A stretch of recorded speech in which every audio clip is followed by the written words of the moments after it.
Hello and welcome to Real Talk, your guide to real estate success. And here are your hosts, Brian Woodward and Lauren Burpo. Hey everybody, Lauren here with Remax Energy, back with another episode of Real Talk for you. I'm really excited. We've got Wayne Fredrick with See the Field Consulting. A little bit about him. So he does consult for a lot of different brokerages in the entire U.S. So not just defined to one state. Very fortunate to have him aboard. I know he's helped us hit a lot of successes with what we have. So I'm just going to go ahead and start. So Wayne, I'm excited. We're going to talk about conversation. So let's get I'm excited to be here. Yeah. Happy to have you. I know our office has worked a lot with you on dialogue, what we can do to just better convert people. I know we're relationships over transactions, but you still got to know what to say, right? Exactly. Yeah. So give us a little bit of background. How did you come to realize that dialogue is really the turning point? So, it started for me 35 years ago when I was a failing real estate agent and was going to exit the business. I was going to quit. And I loved the freedom of being a realtor, but I couldn't figure out how to generate business. We did not have the tech that we have now back then. And at the end of the day, I had to learn how to have great conversations with people that I didn't know. I didn't have really a big block of referral business. So I had to start working on different dialogues. And that's really where it started. I changed my real estate career calling expireds, which is, about as down and dirty a dialogue as you can get.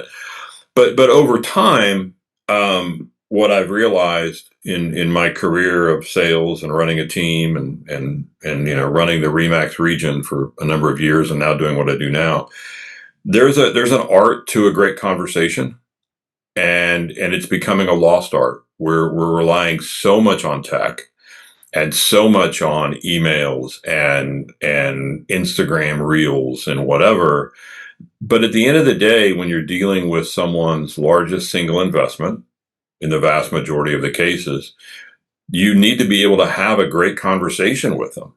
And, in the work that I do, and we've done it on with your group, listening to calls and things like that, you realize a lot of deficiencies in the industry on having a great conversation with someone. So it's become a pretty big focus for the work that we do when we're trying to help people. Yeah, that's interesting that you bring up, all the tech and AI, because I feel like so many people are pushing towards that. I know the last couple of events that we've done with Remax, that's been a big thing that they've talked about is how the tech and the tools and all these things. But I think that you're right, that the quality of just being able to hear somebody and really hear what their need is being lost. So when you mention the art of a good conversation, can you break that down, what that looks like? The tech piece, number one, let's just talk about that for a second. Everybody has tech now, right? And if you look at tech in any other industry, what has it done? It has made the things in that industry more of an interchangeable piece, more of a commodity. Okay. That is, in my opinion, what the portals are trying to do. They're trying to disenfranchise, if you will, the individual real estate agent, right? So one thing that we know tech can't do is tech on its own can't build a relationship with someone. We also know that the vast majority of successful realtors work by referral. So when we turn around and we jump solely into tech, my message to everyone is if you don't watch it, you're building your own guillotine here. If all of your communications are tech, I can get that anywhere. And it's that nose to nose, as I always say, nose to nose, chin to chin, face to face, voice to voice, that separates you. Okay. And so it takes work, it takes practice. And we're not shining the light on it right now as an industry. As you said, everything that you're in is like, you got to get the tech, you got to get the tech. Well, there's a couple of challenges with that. Number one, we're salespeople. Yes. Tech if you do research on ClickFunnels and which all tech is at some level of ClickFunnel, it's getting a small piece of information, trying to walk people down the trail to a transaction at some point through consistent contact. More salespeople. Yeah. Past history, at least in my work, says that a lot of agents really won't put the protocols in place to consistently be dripping on these people. So you have to be able to identify on the very front end who is a potential client and get close to those people, and then use tech to drip on the others. I think the thing that's happened to us is we tend to look at tech as the end all be all, especially when we deal with client relationships or sphere of influence relationships. And really the tech is like the cherry on top to me. Right. So in the Remax setting, we have Bold Trail. Y'all have Bold Trail. And so many people are like, well, Bold Trail is just going to fix all this and I won't have to do this other stuff. No. Bold Trail really has value if you're doing the other things. Right. But you can't just sit back and go, oh, I've launched a Bold Trail or a KV Core or whatever. I mean, pick your platform, right? You can't just say, well, I've launched a platform, so I know the business will continue to come in. It won't. We saw this years ago when Remax specifically came out with Lead Street, the 800-pound gorilla on the internet.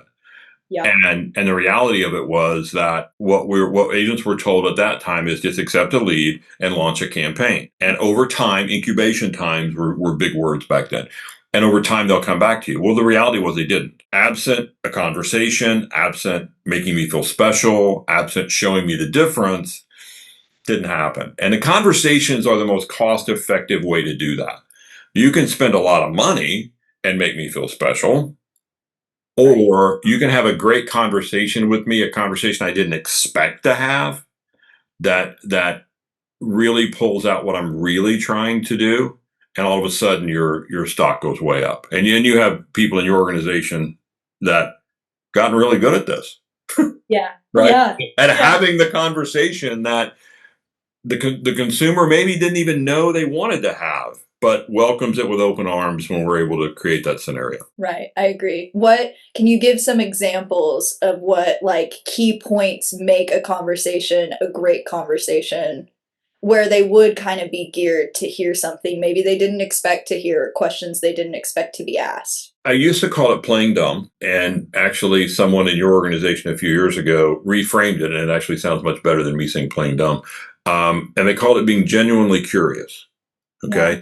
Be genuinely curious about the person's that is contacting you, about their situation. And something, Lauren, that changed the way I looked at everything years ago was a gentleman made a comment at an event where I was, and he said the goal of any contact is to identify a potential client.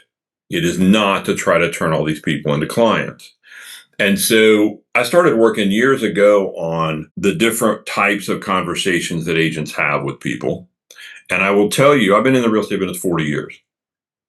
The types of conversations that agents are having with people hasn't changed in 40 years. Okay. You have on the one hand, I used to talk about this a lot. I don't talk about it that much anymore, but you have the babbler. Okay. That's the agent that someone calls, inquires about a property, and they just spew the information about the property. Then you have the inquisitor, the agent who would not tell you anything about the property until you answered their pat set of questions, right? Neither one of those is the right way to approach it. So what we try to teach everybody to do is when the consumer asks you a question, answer it. But the training is that you have to learn to then follow up your answer with a question of your own and have them answer it. And then they'll ask you another question and you answer it. And then you ask a question of your own and allow it to organically change into, at some point, you're probably asking most of the questions. And again, it takes a lot of practice, but it works. And it's not the conversation people expect to have. If anybody that's watching this, if you're in the online world, be it a Zillow, a Realtor.com, a Homes.com, something like that, if you listen to a lot of these calls, okay, what you start to realize is it's long, awkward silences. Right. And the reason it's long, awkward silences is the agent is trying to look up the information on the property, and this is the same thing that we did 40 years ago with floor duty. People would call a real estate office, they'd get the floor agent. They wanted to know about a piece of property. Well, that wasn't the listing agent, so they had to look it up and there'd be awkward silences. It's still there today. And so part of the training is to learn your throwaway questions, if you will, just to keep the conversation moving while perhaps you're looking for the information. Because the consumer, they don't understand the game. Right. They think that when they go on a portal, they think that they're going to be talking to someone that actually knows about the property. Well, For the no. listing By the agent. time the agent's clueless, Yeah. right, about the property. So that's the cadence of this: is answer, ask, answer, ask, answer, ask. If people who watch this don't get anything else out of that, get that down. And then you get into, well, gosh, what questions do I ask? And that's where we came up with, and you guys have them, that's where we came up with the buyer and listing questionnaires. Because they're just crib sheet questions, so you keep the conversation moving. And it's very, very interesting. I remember specifically 3 or 4 years ago now, when I was in your office and we were listening to some calls, and one of them was Donnie Wood. And we listened to this call, and you could just hear it in the lady's voice that I'm sure she looked at her husband and said, what a nice man he is. And then, of course, Donnie ends up meeting them at a house, ends up showing them another house that he knew about and doing a transaction with them. And it was all set up on great cadence, great voice inflection, great dialogue on the initial call. And it's a lost art. It really, really is. And it's something, as the marketplace moves to where it is now, it's even more important now. I agree. I think especially as more people are becoming more lead dependent, obviously what we like to do is focus on referrals, your sphere. I know agents getting into the industry, that might be difficult starting out. So, they kind of start to lean towards leads. But without having that dialogue down, I mean, even in my own personal experience of becoming an agent, I remember Brian saying, well, we have leads. And I said, sign me up. And he said, now, wait a second. I got to tell you how to talk to them. Yeah. So one of the things is, and it's so important now, is as you get lead flow built up, there's going to be a lot of junk in there. The one thing we can never control is the quality of a lead. We can only control the process we take the lead through. And so the goal is to kind of play red light, green light with people. Are they really going to do something? Are they not? Now, right now in the industry, what we're hearing from people is, well, I have all these buyers and I can't get them to do anything. And one of the age-old things that I want to make sure everybody understands, when the pressure is for interest rates to drop, people don't buy. I'm just going to I'll make it as a blanket comment. People don't buy. If you go back to 2021, the furor in the market was because we knew when rates made a move, they were going up. Mm-hmm. And everybody was trying to get in before they did. Yep. Now we're on the opposite side of the equation. So the buyer side right now, the only people that are really buying is they put themselves in a position where they have to do something. It's a job transfer. It's a marriage. It's a divorce. It's I've had more kids. My kids have moved out. Whatever. Right. It's not, oh, I think it might be fun to go buy a house, because those people are sitting on the sidelines, as we all know. Yeah. Right? The same thing now it plays in with sellers. I mean, this thing is starting to, we're heading down the road of 2008 and 9 revisited, where if you don't really have to sell your house, you don't really need to sell your house, don't participate. Because when rates drop at some point, you will see an influx of buyers come back in. Yeah. Right? Now, here's the thing I want everybody to understand about that group of buyers that's going to come in. They're going to go to portals. Yeah. We're seeing this over and over and over again. We're seeing unattached sellers. And when I say unattached, I mean absent a strong relationship with a realtor. They're going to Google. Yeah. And I know that you guys are capitalizing on that because we've talked about it. Unattached buyers are going to a Zillow number 1, a Realtor.com number 2, perhaps a Homes.com, something like that. And that is why past client systems, sphere of influence systems, as you guys have mastered, are so stinking important in our industry. because this has been going on for 20 years. It's not like we got here in the last 5.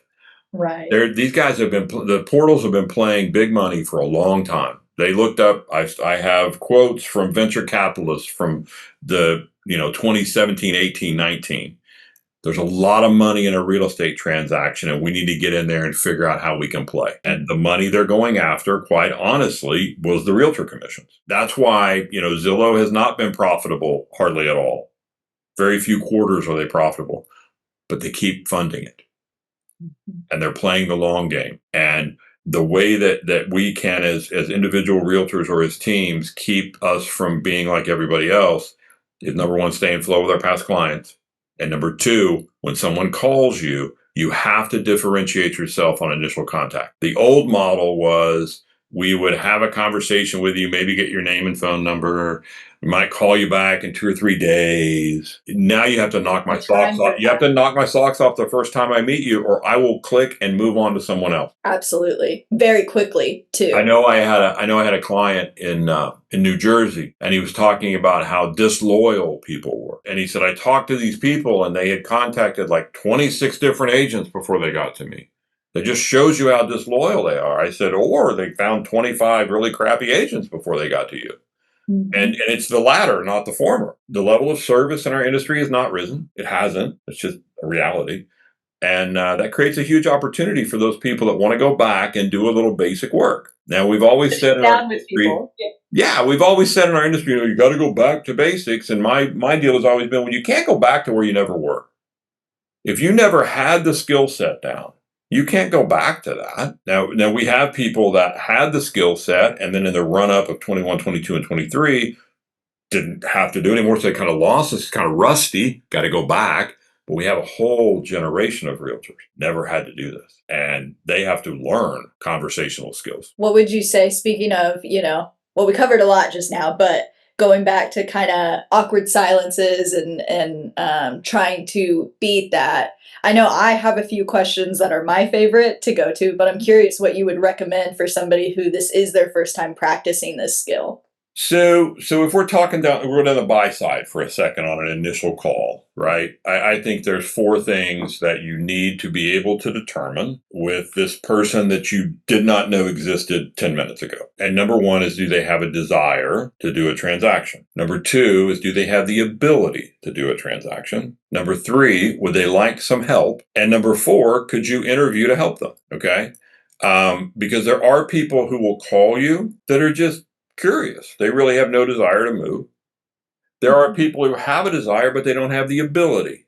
And what I mean by that is something has to happen before they're actually in a position. They have a lease that has to be completed. They have a house that has to be sold. Not everybody wants help. Some people are tried and true DIYers. They work on their own cars and fix up their own houses. And they're going to do a real estate transaction exactly the same way. And if you can get 3 yeses to, I have a desire, I have the ability, and I would like some help, now we can go for the interview. But if you don't get the first three yeses, just politely get away from them, or put them in some kind of a drip campaign so that perhaps at some point in the future, when they are ready, you can do something with them. But I've always seen so many agents, they get a human. I always tell people they're not all leads, they're just humans. We got to determine if they're a lead. And then they stop what they're doing and they go show a property to these people. And then they're like, oh, I hate buyers are liars. I will tell you guys, buyers are not liars. Agents don't ask enough questions. Mm-hmm. And there's very few times when I'm afraid to ask a question. It's like my secret Spidey skill. I'm just like, I'm curious. Why are you saying that? And part of it turns to getting the client or potential client to kind of defend their position rather than you having to defend yours. One of the things that I would suggest to everyone that watches this, the first 2 questions most agents ask, are you working with anybody? And the second question they ask is, are you pre-qualified? Well, if you want to kill a conversation, lead with those 2. Yeah. Now, do they need to be asked? The first one definitely needs to be asked, but it's later on in the process. The second one needs to be determined, but that's the wrong way to ask the question, and you know what I'm about to say. You never ask anybody if they're pre-qualified. You change the dialogue to, by the way, when you purchase, will you be paying cash or getting a loan? Let's validate the people that actually have cash, because the people that don't will go, oh, well, no, I got to get a loan, which is the perfect entree into, well, have you started that process yet? Mm-hmm. Well, no, not yet. We want to wait until we find the house, and then we're in a, okay, could I just coach you through this? You really need to start the process there. And, gosh, would you like some assistance with that? Because I have a couple of lenders that I could refer to you. And then after you've gone through that, then you can say, by the way, is anybody helping you? Don't go, are you working with anybody? Have you come to buy our agency? Because I've listened to tons of these calls. This is what you hear people saying. Yeah. No, I know. Yeah. Yeah, it's like, I don't know, would you like some help? You're like, it sounds like you didn't really want to help that person. Yeah, would you like some help? Yeah, gosh, I don't know, maybe. Okay, well, could I interview? All I ever ask for is an interview. And then if we have the prerequisite materials to go with it, and we can deliver some, have some deliverables, lead conversion becomes much, much easier. But it's a lost skill set. I agree. And I think I totally agree especially with people saying buyers are liars. I feel like they get themselves, I don't agree with that notion. I agree with why they come to that conclusion, in that they aren't showing any value. So then it's not shown. So the buyer doesn't pick up on that. So then they feel like, well, I lost them, but they really lost out on me because they don't know about all these things I can provide them. Well, you never even tried to tell them. You never even tried to have. Yeah, and I don't believe inherently that human beings are liars. I think that people will answer any question you ask if you have the proper voice inflection and you come at it the proper way. So really what happens is we're not asking enough questions of people. We're not bringing clarity to the table by the process that we take people through. As a result, people end up, looking at or wanting to look at things that we had no idea that they wanted to look at. That was always what they wanted to look at. And if we knew the cadence of the conversation, we could have determined that. This is really, really a big deal now in converting buy-side leads, because if I can help you gain clarity as a buyer, now I can bring some strategies to the table to really, really help this to be a great experience for you. If I can get you really dialed in on where you really want to live, the magic wand question, right? If you had a magic wand, where would you live? Oh, I could live north or south. Yeah, but really, where do you really want to live? Let's start there. Yeah. And let me see, A, if anything like that exists, or B, if you can tell me really where you want to live. Would you be interested in me finding some off-market property for you? Because there's always people that have been thinking about it, right? And that is a level of buyer agency service that we're not doing as an industry. We're basically, as an industry, not individuals in the industry, but in the aggregate, we are basically saying, hey, sign up with me right now, and I'll let you know when something shows up in the multi-list system. But sign up with me right now. Well, number one, the portals now have such timeliness. It shows up in MLS, I'm going to see it on Zillow. And that shreds part of the value proposition. So the value proposition really is clarity, it's consultation, and it's strategies. Yeah. And if you're having trouble converting listings, if you're having trouble converting buyers, look at those three things. Are you bringing clarity to the table through the questions that you're asking? Do you have strategies? Now that I know exactly what you're wanting to do, you got any way to get me there? And if that becomes your internal bar, things get a lot easier. Yeah. And you don't live and die with any one person. It's like, here's how I do this. If this works with you, let's go. If it doesn't, let's don't. And I run into this a lot in the work that I do. I have I'm blessed to work with teams like yourself, groups like yourself, and a couple of other groups that are doing 500 plus transactions a year. And one of the things that one of the team leaders told me a couple of years ago, he said, I feel like we're getting the rub of being too transactional, not personal enough. And I go, oh yeah, you are. That's the rub. And he goes, well, you can't do 550 transactions a year without a lot of people being involved. I said, I'll give you that. But I said, here's the challenge. I've listened to the conversations that your people are having with the consumer. The consumer's getting, rightly so, the thought that I'm not going to be dealing with a lot of people. I said, it's no problem to have a lot of people involved. Just tell me that on the front end. Right. Right? And so when you're not telling me that on the front end, and then you bring a bunch of people in, well, now I'm confused as a consumer. So let's just tell them exactly how we do it. It works fabulously for a lot of people. It is a better way of doing this. But you got to let them know. What it refers to is expectation dialogue. And there, anytime we get into a new relationship with someone, there are expectations of that relationship. But talking about that on the front end doesn't naturally happen. You have to take a conversation there. And that's part of the training that we do with people. John Naisbitt in the book Megatrends years ago, it was written in like 1984. Okay, 1980, but maybe not 84. I could look it up. Sometime in the 80s, he wrote this book called Megatrends.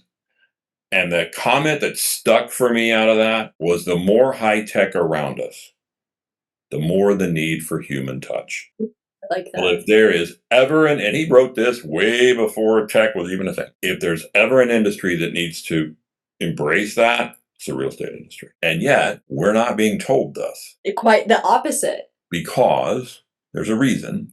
Because the industry always has said the easy way. The industry is always saying, well, you can just do this and you can just click here and you can just launch this and you can launch that. Oh, by the way, you'll have to subscribe to it at $19.99 a month. And this is why, even as we've seen all this tech run up in our industry, average transactions haven't gone up on it per agent. Average income hasn't gone up, and the number of hours a realtor works hasn't gone down. Because it's not where the business is. The business is in a great, I believe, I'll go to my grave believing the business is in a great conversation. Yeah. That's the majority of the work that we do with people. I wholeheartedly agree. I mean, all of our production and numbers comes from really great conversations. If we didn't have and when Wayne says he would listen to our calls, I mean, truly, he was coming in person. And I, before this role, I was an agent who was sitting there, wide-eyed, waiting for him to go over my call. I just remember truly actually taking the time to listen to my calls. And if that's something you're not doing, please, like, again, Wayne said, if you learn anything, record yourself on phone calls and listen back to it as much as you'll cringe and you'll be like, oh, why am I like that? I've done it. I've always been on a quest to try to figure out why people do what they do. And I realized when I started recording my own conversations, I'm like, well, where was I going with that? I mean, that was gross.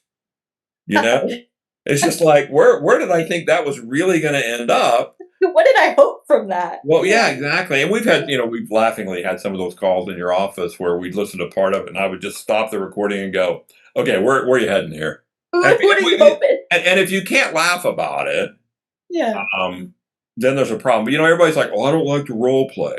Well, okay. But if you don't role play in a fun setting and try things out, you're role playing with members of the general public and it's costing you money. Right. And the other thing that happens is when you don't have your dialogues down, you're so afraid of saying the wrong thing, you don't really say much of anything. And what's interesting was, I had this conversation with a team leader yesterday, actually. And they were talking about somebody on their team, and they sold a couple. Somebody's been frustrated with. They sold a couple, in the last week. And I said, look, let's just be real. A 12-year-old would have sold those deals. It's just because someone has some success doesn't mean. In a lot of listening to calls, right, conversion strategies, the great calls were driven by the client, not inherently by the agent. And I want everybody to try to flip that around. You want to have great conversations with people. One of my team leaders I coach said that to me a couple of weeks ago. He goes, so what you're really saying is just go to try to have great conversations with people. I said, just every day, all day. And let them go where they go. Yeah. Let them go. Just go have a great conversation. I would just love to know more. I would love to help you. Would you like some help? See you tomorrow at 2. And it's scripted. But it doesn't sound scripted. Right. Yeah. And it was like, I don't like scripts. I mean, everything in life is scripted. My gosh. The way you answer your phone, depending on who you look down and see it is scripted. Mm-hmm. I answer the phone differently if my son calls than if my wife calls. Mm-hmm. I mean, we're scripted. So just kind of embrace it and get good at it. Even just have the questions, I know we started off heavy with like specific scripts of, it would say, hello, this is, and then there's the blank for the agent name and Remax. I mean, we started with that, like copy and paste. And I'll share this. There will be a link so everybody can get the questionnaires. But now we've gotten to the point where we can just have the questions outlined, and it's okay to jump around. I feel like what you said really sums it up is people get so worried about being perfect and knowing everything before they just jump in and let the experience be Yeah. part of their learning, that they don't do any, they just stand still. They're just a deer in headlights. Yeah, and you know, I've had people over the years who are like, "Why do you have all these questions for us to ask?" And I'm like, "It's a crib sheet. It's just a way to keep a conversation moving. Mhm. And at some point, hopefully, you'll internalize them enough you won't need the sheets anymore. It just you now have the skill set of having a great conversation." But you know, I just thought of something. Back to your point of recording yourself, right? Yeah. So I have expired dialogue that I believe wholeheartedly in. I know it works. The opening line is the key to all of these conversations. And I had an agent that came to me a few years ago, well, quite a few years ago now, and she's like, I'm using the opening line, but I'm getting stuck. And I can't figure out what's going on. They're not giving me the answers they always used to have. So the opening line is, "Hi, this is Wayne Fredrick with XYZ Realty. I noticed that your home showed up as expired this morning, and I was wondering, are you going to be relisting with the same agent or possibly interviewing a new agent?" So I'm only going to give you two options. You're either going to hire the same person that didn't sell your house, or maybe you're going to have to take the conversation somewhere else, right? And I'm like, well, I don't know why that died. I said, let's just role play this. Yeah. So she goes, okay. And so she starts in and she said, "Hi, this is so and so with so and so. I noticed your home showed up as expired this morning, and I was wondering, are you going to be relisting with the same agent, possibly interviewing any new agents, or are you just tired?" And I go, "Where's that?" And she goes, "Oh my gosh, I didn't realize I was saying that." I go, "Well, there's what's dead ending you, because Yeah. they're grabbing. Well, I'm just tired. Yeah. Now where are you going?" Yeah. What's your response to that? I swear to you, and this gal, it was in, she worked for a buddy of mine. She did nothing but call expired. That was her role. Oh, She wow. called expired, she set appointments for him, and she took a referral fee. She loved that part. She didn't like the sales end of it. She took that last little piece that she had unwittingly tacked onto the end, took it out, and everything went back to normal. Yeah.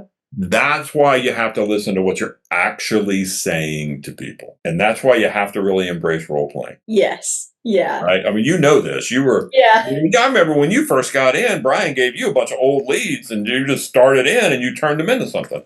Oh yeah, yeah. Well, I went into the this is one of his favorite stories to tell. I hear him all the time talk about it. But you were here. You were here in our conference room with Tyler, and I walked in there, and I remember Brian introduced us, said Wayne is our national consultant. He's going over scripts. He's going to have you call somebody. And I handed you my phone. You said, "Hand me your phone."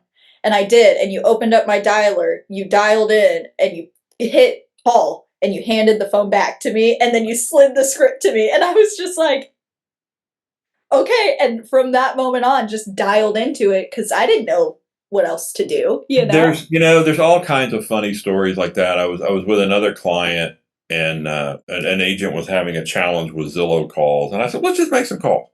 Let's just do follow-up calls to some Zillow leads. Let's just make some calls. She goes, like, right now? And I'm like, yeah, why not?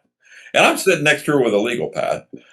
And we get this person on the phone, and she said, "Well, it really wasn't me. It was my mom and dad. I'm a college student. You know, they're doing this or that." And I wrote out, asked for the mom and dad's name. Mhm. And the agent kind of looked at me, but she asked, and the person gave them the name. And I said, ask for their address. And the agent asked for the address, and the person was like, and we're deep into the. I mean, this didn't happen in the first 10 seconds, right? I mean, we're a minute and a half into the conversation about the situation, and parents were looking to buy a house for the girl to live in while she was in college. And I said, ask for their address. She looked at me, and I said, ask for their address. All she can say is no. Yeah. And so she said, well, would you mind giving me her address? I've got some information, giving me their address. I've got some information I'd like to send. I'm not comfortable doing that. I'm not comfortable giving you my mom and dad's home address. She goes, okay. I go for email. And so she did. Girl said, oh, I don't have a problem giving you the email. There we go. email, Yeah. sent a digital buyer packet to the mom and dad. Mom and dad literally came in town 2 days later, bought a $400,000 house. Okay. So don't be afraid. You cannot be afraid to just politely ask. I invented a word. You've heard me say this before, 4 or 5 years ago, called being progressive. Mm-hmm. Be polite yet aggressive. Ask what needs to be asked, and you'll be shocked at how conversations will change. You really will. It's really cool. I love it. I enjoy it. It's fun.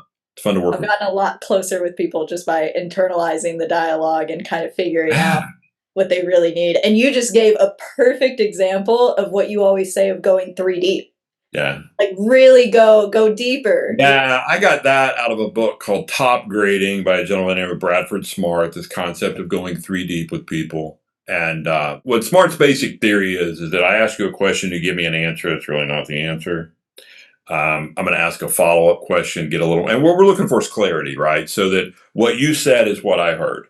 So many times I ask you one question, you give me an answer, and I put my spin on it, right? I'll give you an example. It would come up if you ask a seller, how quickly do you sell a house? Well, I need to sell it pretty quick. And so many agents will go, oh, so you mean like 30 days? Because that's the agent's interpretation of quick versus saying, well, hang on a second level, going deeper. When you say quick, what do you mean? Oh, I mean 90 days. Third level, what's important to you about 90 days? Yeah. Right? Now we switch from getting an idea of the playing field to them getting to defend politely the playing field. What's important to you about 90 days? Why 90? And then that will unveil even more. Well, I got to be at a new job. I got to do this. I got to do that.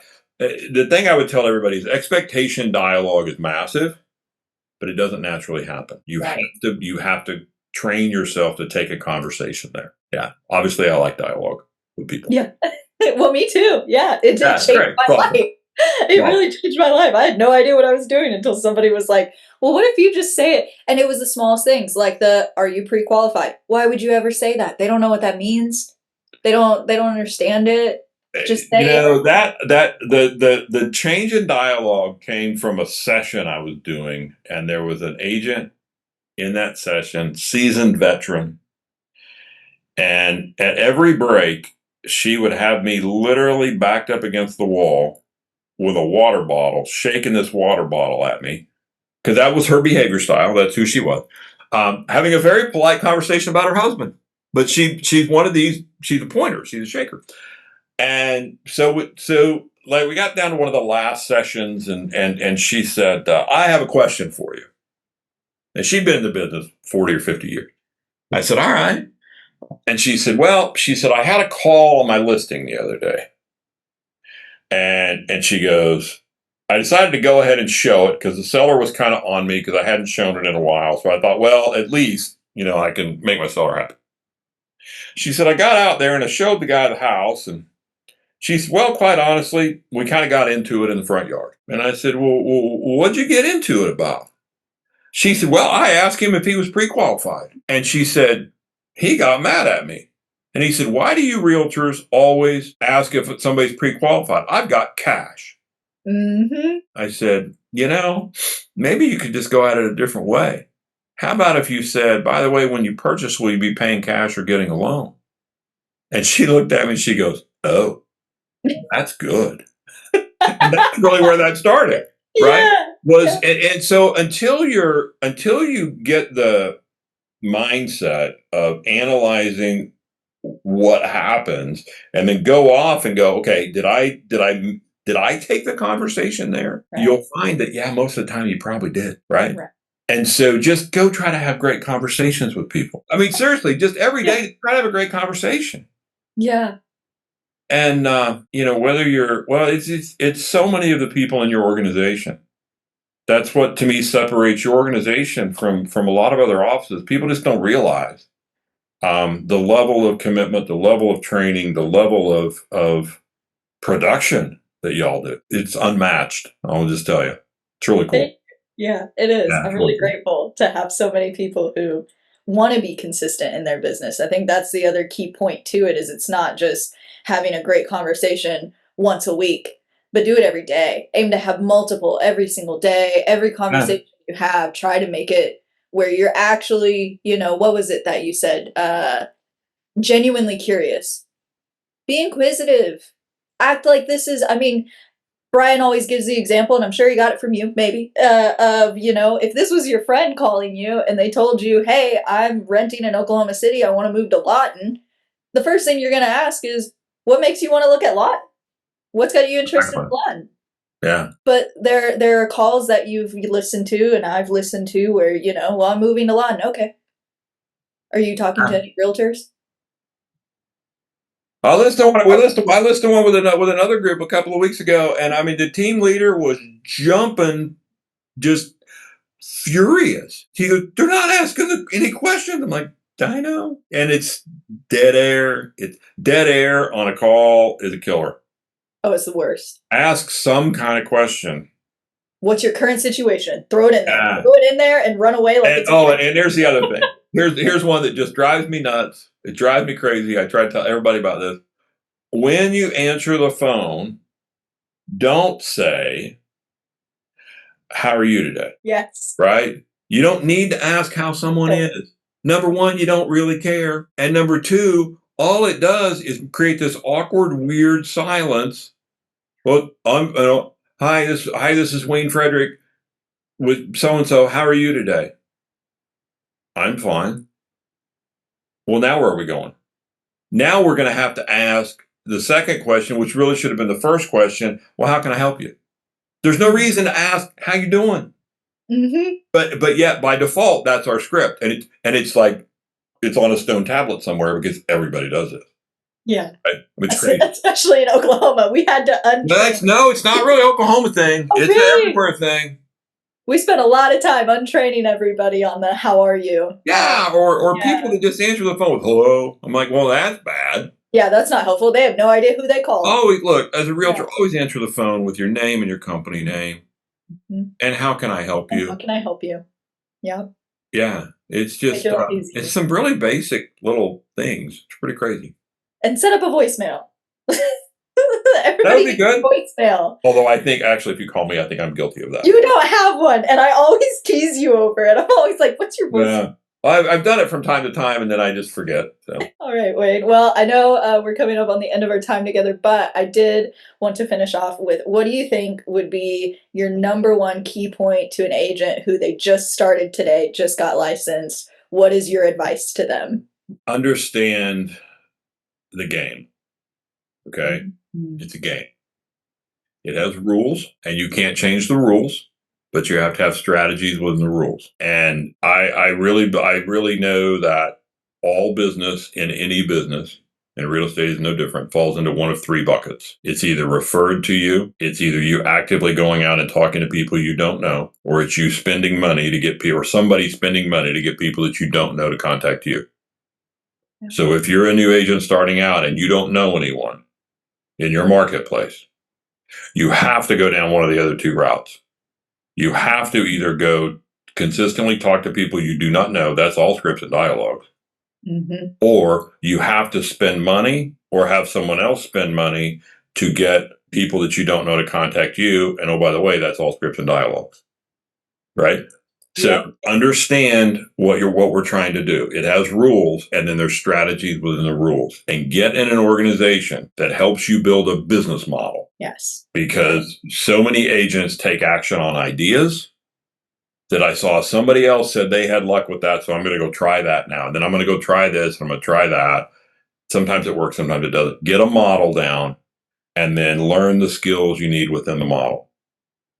But most importantly, if you're looking at getting into the real estate industry, or if you're in the industry now, and because I'm seeing this with a lot of people, you're starting to get a little wiggy, business is starting to suffer a little bit, get in an organization that will help you beyond just fixing your problems when you have a problem. Get in an organization that understands the game and can help you develop some strategies you'll actually go implement. That's what's massively missing, but in your guys' case, you have it.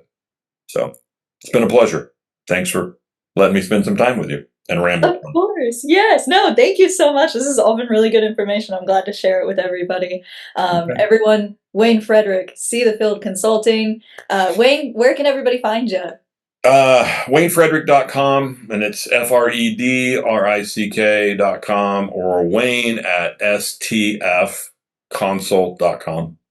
Probably the easiest ways. Or you can call me, 417-838-9944. It's my cell phone. If I don't answer, you'll probably discover I don't have a voicemail set up. So, I mean, I have voicemail. I don't have a recording. And then tease him. Tell him Lauren sent you. Say, well, I was expecting you not to be able to tell me who you were. So, maybe, and see, now I'm going to have I know to it's fix you. that. I'm going to have to go fix it today. Now you have to. There you All go. right. All right. Thank you all so much for watching, and we'll see you next time. Bye. You just listened to an episode of Real Talk. If you enjoyed this episode, be sure to follow us on your preferred streaming platform and follow us on socials for more content. We hope you have a good day, and we'll see you next time.